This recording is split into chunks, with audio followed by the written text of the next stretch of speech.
आज कांद्याची पात बनवण्याचा बेत होता.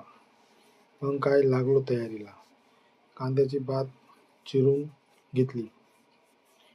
चिरून घेत असताना एका तव्यावरती मी शेंगदाणे भाजायला ठेवले, कारण मला शेंगदाण्याची पेस्ट करायची होती. माझी कांद्याची पात पूर्णपणे चिरून झालेली होती. त्यानंतर एका कढईमध्ये कांद्याची पात टाकून तिचे पाणी आटस्तोवर तिला वर खाली केले. त्यामध्ये थोडेफार मी मसाले ॲड केले होते. कांद्याच्या पातीचे पाणी आटले.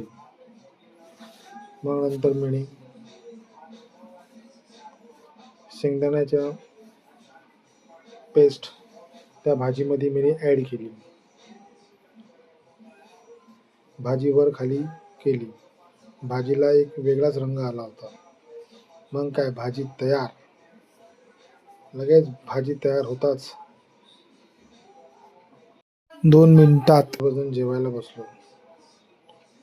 बघा आमचा आजचा मेनू काय आहे. जेवण आवडल्यास नक्की या.